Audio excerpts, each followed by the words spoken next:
So now we can just get started. So my Yeah. first question for you is, so I know that you've had like a pretty incredible journey as a poet. I've looked at your website. So I was just wondering if you could walk me through that journey, and if this was something you knew you always wanted to do, or was it something that you sort of stumbled upon doing different writing or maybe studying something else? Yeah. Well, let me start just with an introduction really quickly. My name is Lijun Alvarado. I'm trying to think what would be a useful introduction. I'm Puerto Rican. I grew up in the Bronx. Isabel and I got connected through Prep for Prep, which we're both alumni of.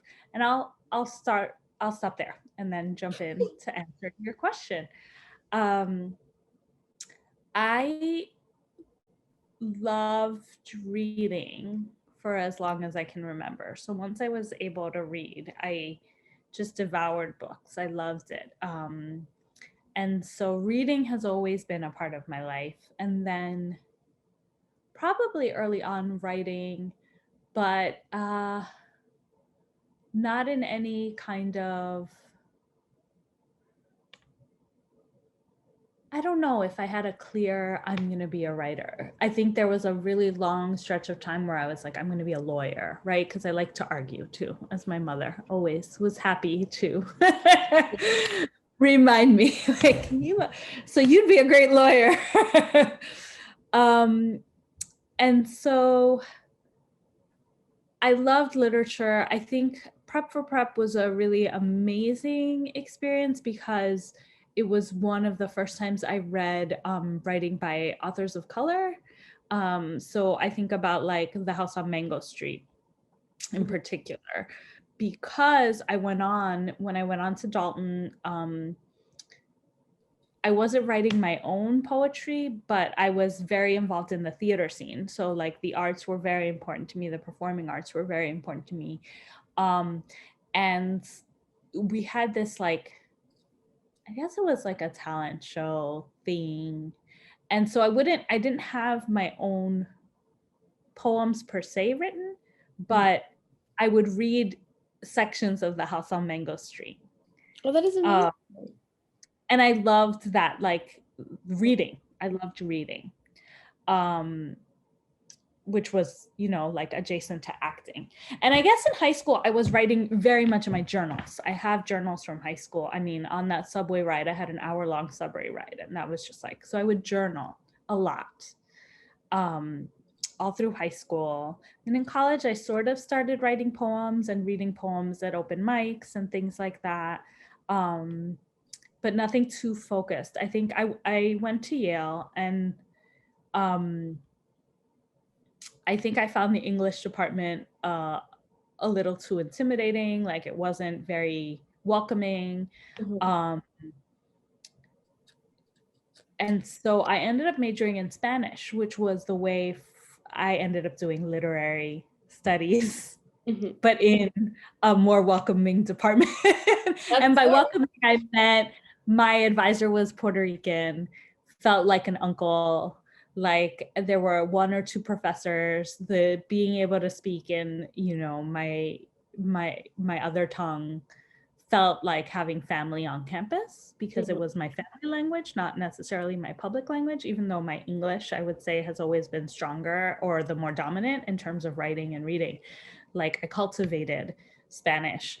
I double majored in sociology and Spanish. So, so in Spanish, like I took a creative writing class in Spanish. So in college, I was dabbling, but a lot of my work on the sociology end was in education. So I went into education work, partly inspired by my time at Prep for Prep, right? I worked at a program similar to Prep for Prep in Boston. And so I was still writing, but it was very for myself, and it was not for the public. I mean, it was in terms of like I'd perform or I'd read at events, but not anything where I was trying to publish in any kind of focused way. But it was gnawing at me at that point. By the time I graduated college, it was like, should I try to get an MFA? What should I do?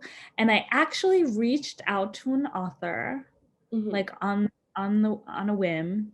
Angie Cruz, it was Angie Cruz.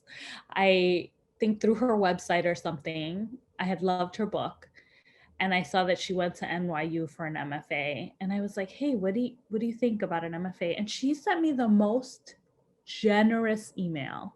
Like, I think back now, and I mean, she's like such a heavy hitter now. It's amazing. It's probably really hard to connect with her, not in any mean way, just in a like, you get more busy as you get more busy. You know what I mean? Exactly.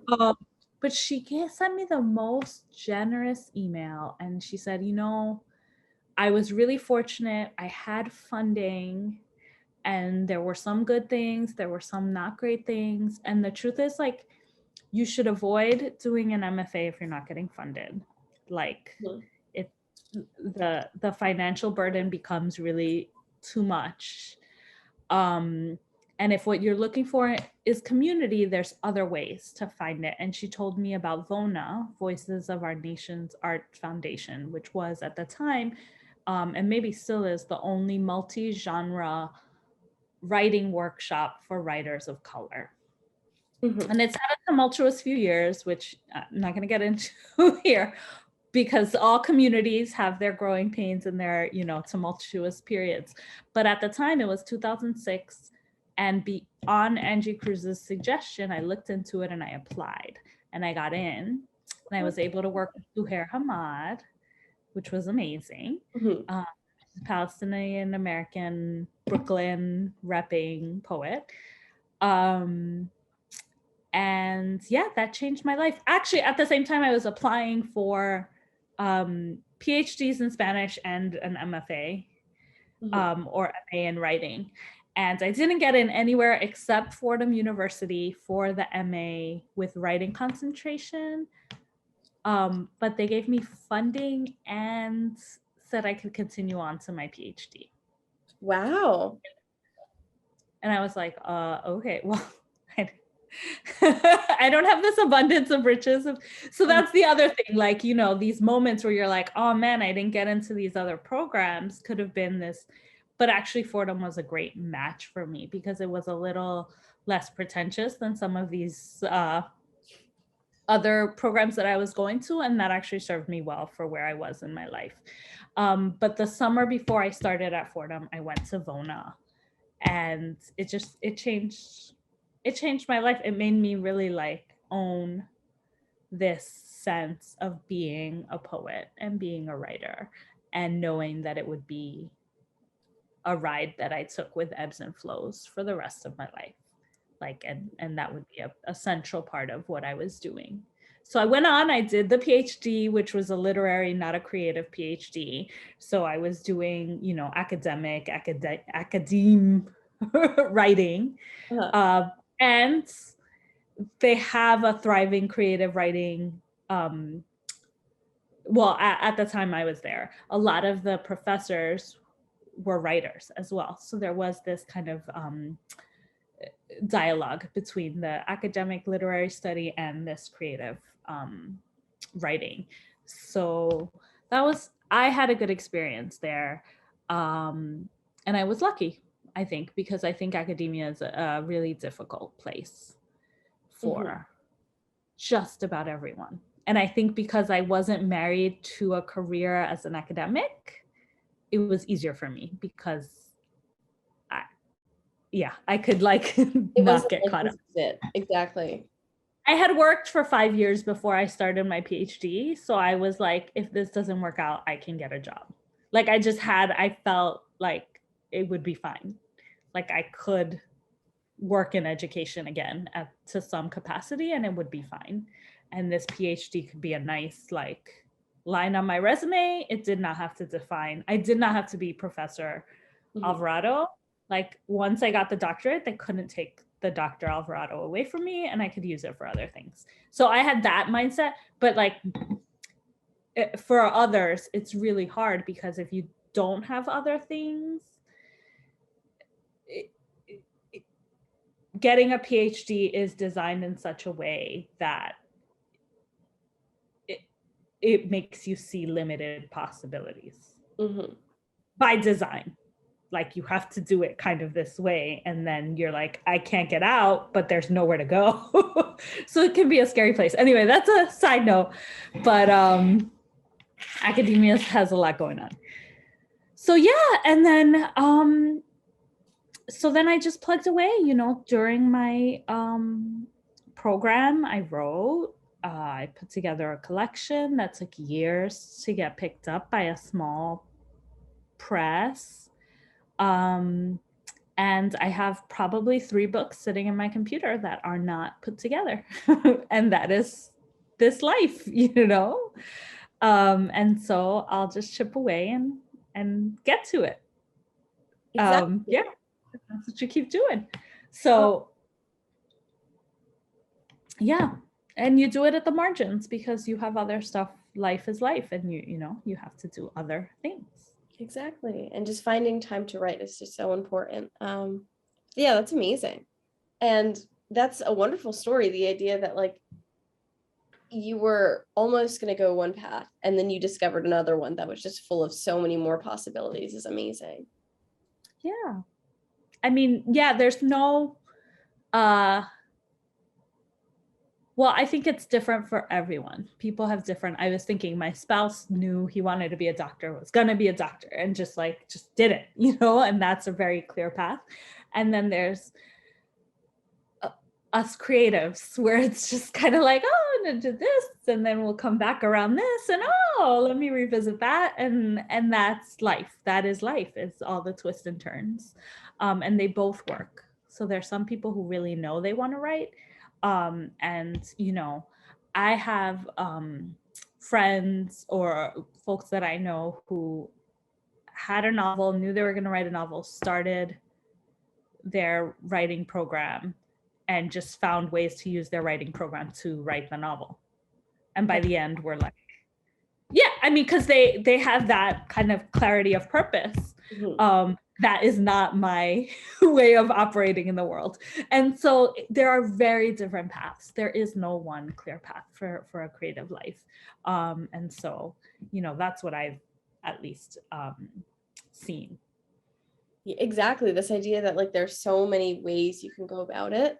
Because I know there's some people who stress a lot about like, oh, like I need to know what I need to do now. I need like a head start. And then there are other people who are like, I already know what I want to do. Is that bad? Like, because a lot of people tend to think that their aspirations to be a creative person is more of like a hobby or like a childish dream. So this idea that like it is practical, it's just different than like being a doctor or a lawyer, but it is still practical and it's still something that's doable. It's a life. Yeah. Mm-hmm. So yeah, I mean, I think for those of us who, for whom it is like a life, there's no escaping it. So you can do all the other things that you have to do for, you know, to make your life work, but like, you can't not write. Exactly. You cannot publish. That's very easy to do because publishing is all these extra steps, but like you don't stop writing.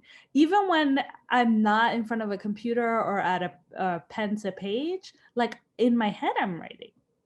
It's just so like it's everywhere. Not, it's just like it's a life. Mm-hmm. It's yeah. I don't, again, it might not be that way for everyone, but most creatives I know are always writing. That is amazing. And again, like you're saying, you don't have always creating. Exactly. You know, like some people write when they're crocheting because that's the way they're writing in that phase of their life. Like I crochet sometimes. I haven't in years, but there have been phases where, you know, that's how you're writing. When I was nursing early on, when nursing requires sitting for hours and letting them nap on your lap, that's how I'm writing in that moment, right? Like all of the living is part of the writing. That is amazing. I really like that. All of the living is part of the writing. I like that a lot. So besides like the stuff that you've told me, were there any specific resources or mentors growing up, maybe in like high school, that really helped you or pushed you towards the path that you feel you're on now? That is always the hardest question, because it's impossible to distill it into like, yes, this one. Like so I think there were just countless. There were just countless folks who, okay, I can go back to kindergarten, where my kindergarten teacher kept me inside from recess one time. And looking back now, I have questions. But at the time, she had me narrate a storybook, and she laminated the cover. So like my first book, I was in kindergarten, and I drew the pictures, and I still have that somewhere. And so my kindergarten teacher was like, "You're a writer. Oh, wow. Awesome. Now I wonder if like I got in trouble for talking too much, and she was trying to make it painless, because that's a thing that I'm looking back and realize. It's like, no, you're not in trouble. You're doing something special. And I'm like, great, awesome. So, from that on, just those folks who, like my second grade teacher, who gifted me a big book that I didn't manage to read till like third or fourth grade because it was big, but I was like, I have to read this. And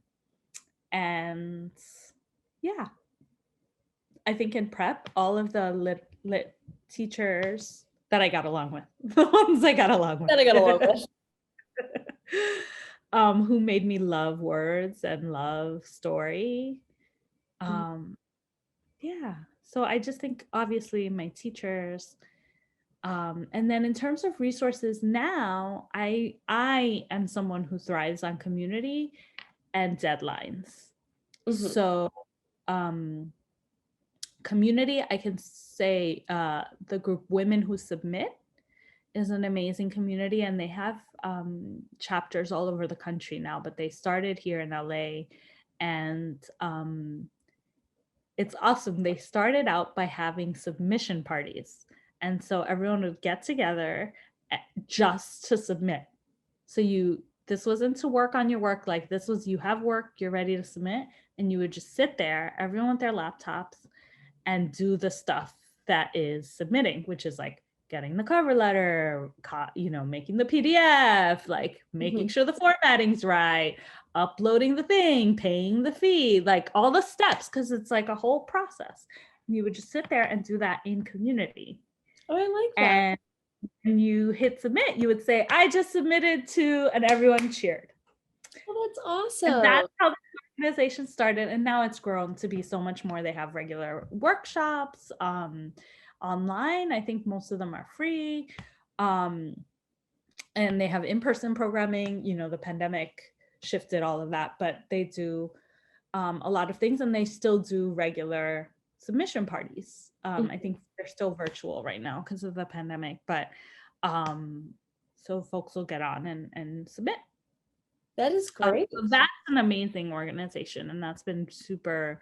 That was my first kind of LA community, and then I have some. Are you in LA right now? Yes, I live in Long Beach now. Yeah, I moved up 10 years ago now. Oh, wow. So yeah, and then in New York, over there. The communities I was in New York, the one doesn't exist anymore, so that one's gone, and now I'm out of touch in terms of what's going on. But there's it's New York, there are writing communities all over. So you just got to find them. But going to readings, going to open mics, going to regular open mics, and getting to know people was helpful to me, because I need that. Yeah, I thrive on the social aspect as well. And then deadlines are amazingly powerful for me. I have ADHD. I work best to deadlines. So that gets me over any humps, like of not starting, of finishing, having deadlines. So a lot of journals have deadlines for submissions, and that is a great way to get a poem from like draft to complete, or complete-ish. Poems never finish. I can look at a poem that, yeah. and there's always like, oh no, let me change this line. I feel the same way. Yeah. But so yeah, finding literary magazines that and I know the that's one challenge for folks who are under 18. So that's, you know, I'm not as tapped into how to navigate that, but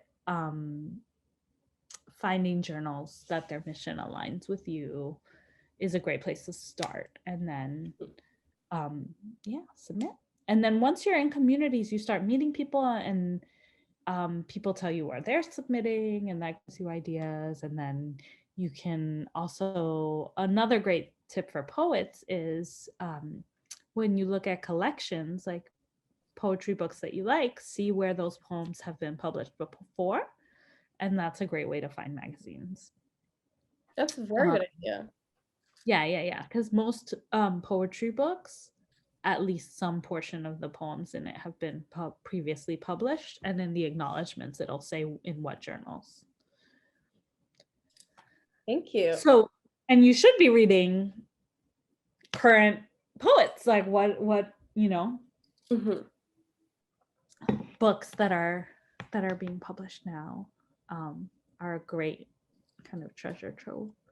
Exactly. And I opened myself up for like, what are you reading now? And I'm like, no, I don't want to talk about it. I'm not reading that. I have a 5-year-old and a 2-year-old. Oh my goodness. I'm reading like school notices, preschool notices. Preschool notices. I like that. Oh my goodness. Yeah. I just ordered though the book Ilya Kamitsky, who's a Ukrainian poet, because of what's happening in the world. So I picked up his book. I'll check that out too. Is escaping me right now. It's just like I'm looking at it, and like I'm looking at the box. It just arrived. Oh, that's awesome. I love getting like new packages. For some reason though, I always like delay opening the package. I don't know why. It's like it's there. And I'm excited to open it, but like I don't know. I just don't like opening the box. It's very odd. But another question I have for you. So I noticed on your website, you speak a lot about this idea of like uplifting other Latina women in your life's mission and just like in your writing. So do you mind talking a little bit more about that? Yeah, I mean, I think because one of the things I love is the social part. I feel like I think I love to write. I love to share my work. And I aspire to have more books, especially when I feel like my bandwidth opens up as the kids get older. Is the rumor from other parent writers that there is a little bit more brain space as they get older. We'll see. But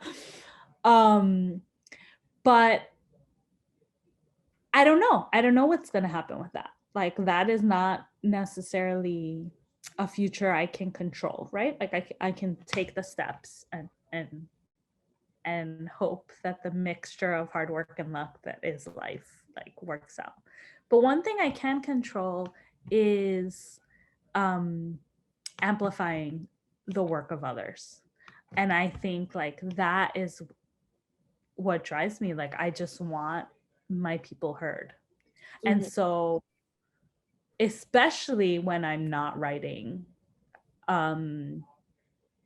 or like I said, I'm always writing, but when I'm not publishing, when I'm not outwardly sharing the stuff that's happening, the work, I do want to continue to amplify the voices of others because I want voices of color heard. And I'm not unique in this. I think there's so many people doing this great work, but I think, you know, folks worry about this culture of self-promotion and either like go head on into it or are like, no, like, and I'm like, and I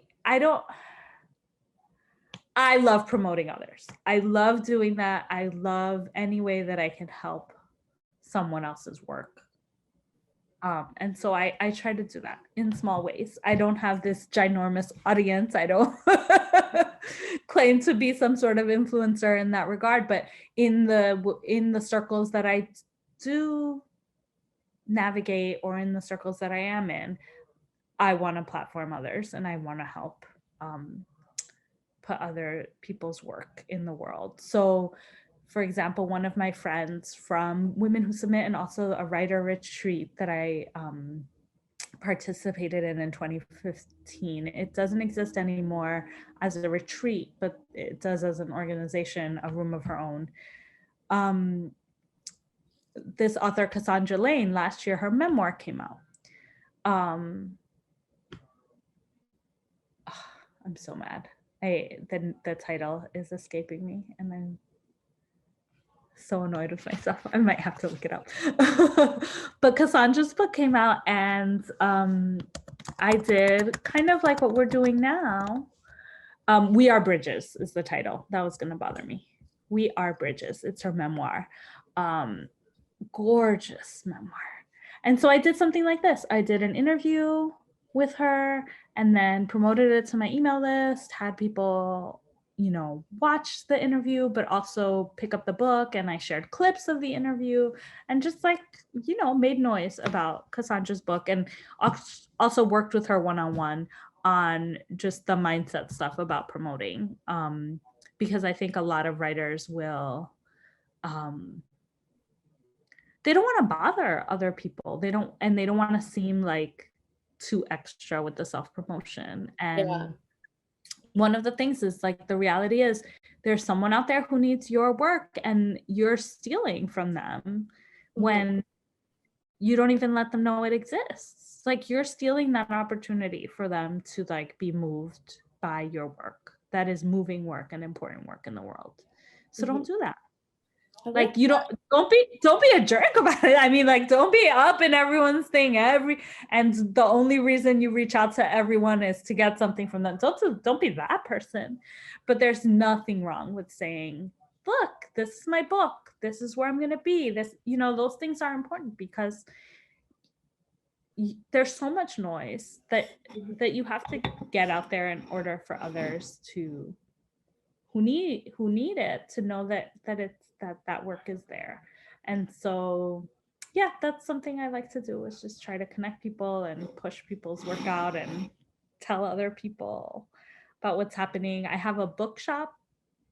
So if you go to my website, lejunealvarado.com/bookshop, it'll link to my bookshop.org page where I recommend books. And every year I have to actually do my 2022 list of my friends' books that are coming out this year. And it's a place, it's like buy your books from bookshop.org, to not buy them on Amazon anymore. But you can just do lejunealvarado.com/bookshop, and that takes you to the whole thing, and you'll see all my recommendation lists, but you can search the whole site for whatever book you're looking for. I do get a small commission, so full disclosure, if you want to go straight and bypass my page, that's fine. But they give money to independent bookstores for every sale. Wow. So it's an amazing organization, much better than the evil shipping empire.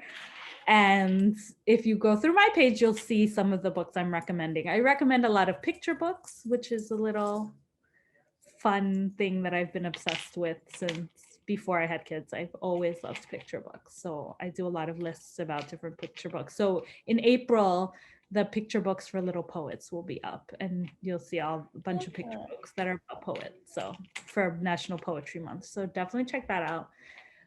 That list goes up in April every year. Picture books for the poets, right? Yes. It's amazing.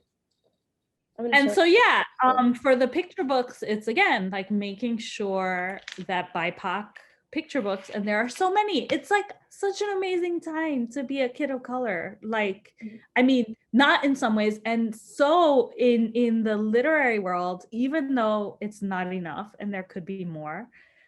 Oh my God, there's so many picture books. There's so many. Like, amazing. When I was growing up, like, it was such a dearth. you know. Mhm. And I think the young adult scene for Latinas is amazing. Every year there's a new YA novel, which I love. Like I still love YA. I listen to it now because, again, sitting down to read a book is like a luxury that I've had to put on pause. But I listen to audiobooks, and the young adult novels, oh my God, there's amazing Yeah. Latina authors in YA. I have a list that does that. Oh, I love that. All of the lists. Yes. Yeah. And those are different lists like that are on your website, right? So it's on, legionalvarado.com/bookshop. And it actually takes you to the bookshop website, but on there I have books organized by list, by recommendation list, by theme. So do you mind if I link that to the interview? No, not at all. Thank you. Another link you should link is for the writers that's related to the questions we were talking about, is legionalvarado.com/publications. And if they scroll down on that page, I have 2 essays on writing that I think folks would appreciate. One is called The Power of the Post-it, Writing My Life into Existence. And the other one is titled The Art of Low Stakes Daily Writing. So those are 2 essays specifically about writing and the writing life. And oh, that's awesome. Yeah, that's amazing. I'll be sure they check that out. Because I know like interviews are fun, but not everyone wants to sit through and watch them. So this idea of having a lot of valuable resources on paper is amazing. Yes, thank you. So one last just question, just like in general, you've given a lot of great advice so far, but like if you were to choose maybe a few points that you think are most important for young writers who are maybe wanting to get published or study in college or are not sure what they want to do, what advice would you give them?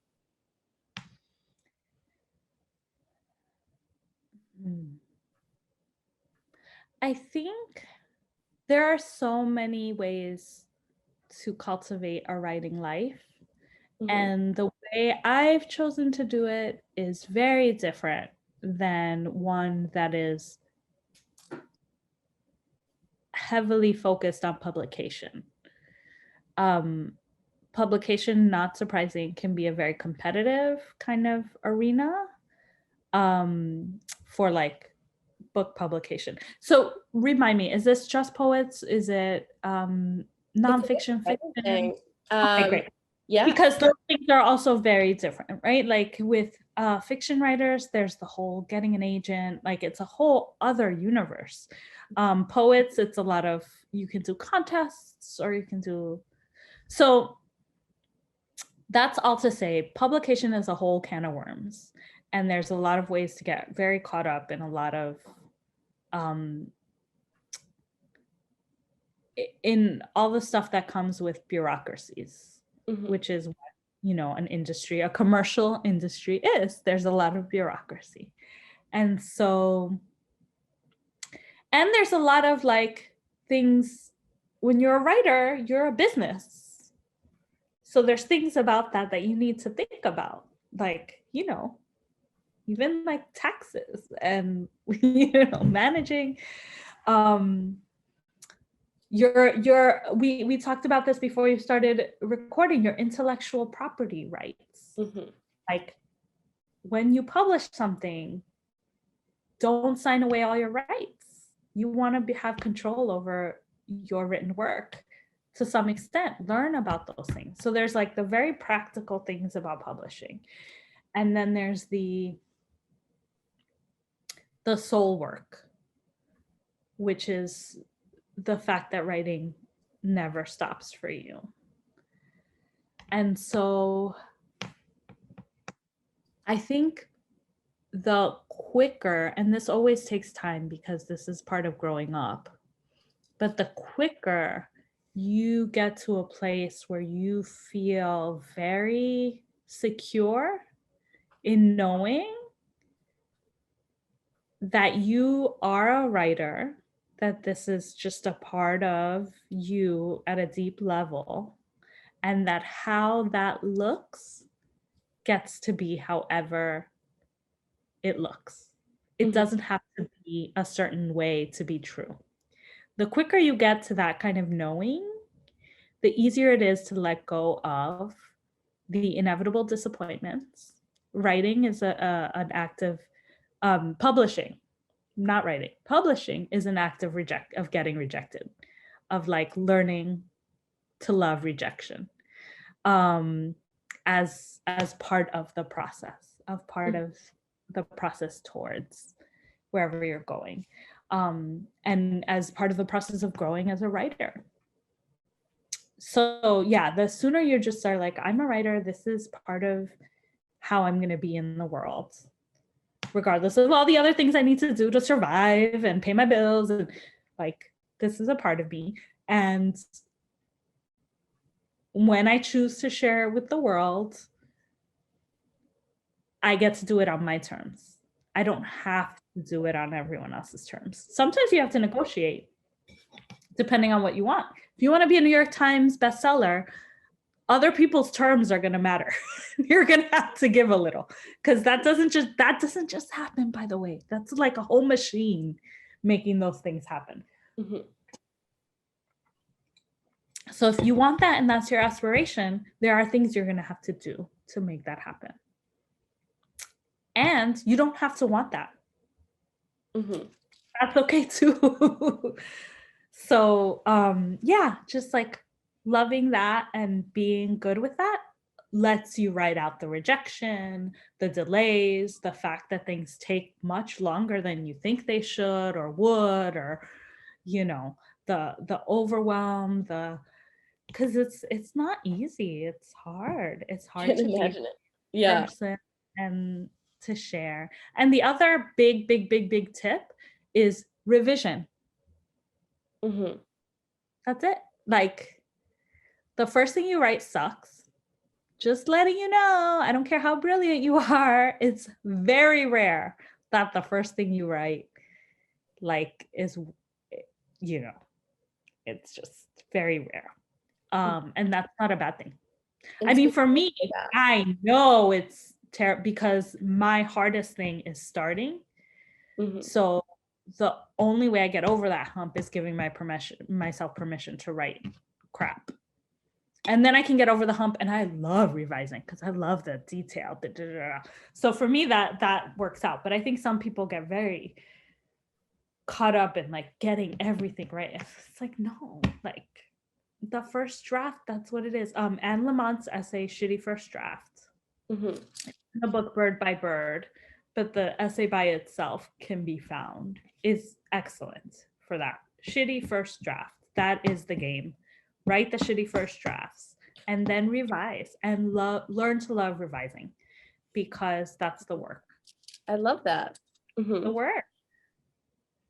And there can be a lot of joy in the work, because that's like where you get to play with words, which isn't that the whole point? That's the whole point. Isn't that the whole game? You know, and then for the fiction folks, I'm sorry, I haven't given you much because I don't write fiction. I don't write long form. And so find good fiction mentors who can give you the real skinny. Because like what I'm saying, you know, there's a whole like plotting, pantsing versus plotters versus, there's all this, that's a whole world. But my friend who wrote her memoir, she said that the advice she would give nonfiction writers is to read poetry, because what poetry gives you is this play with language that makes your prose just more beautiful. So all of you should be reading poetry, is what I've heard. So thank you so much. Those are all the questions. You're welcome. Thank you for having me. I'm sure people will find this super useful, and the links as well, which I will make sure to include. So I'm just gonna stop the recording now. Yeah, and I'll do one last quick plug, which is if you'd like 30 days of links to poems and prompts in your inbox, you can sign up. And I'll send you the link too, because I don't want to say the wrong link. And you can put that there. Yeah, I created that in 2019 for National Poetry Month, and now it's just kind of happening. That's amazing. Because So it's just a fun resource. Prompts are so useful to get you over that, like just start writing something. Exactly. So 30 days of prompts.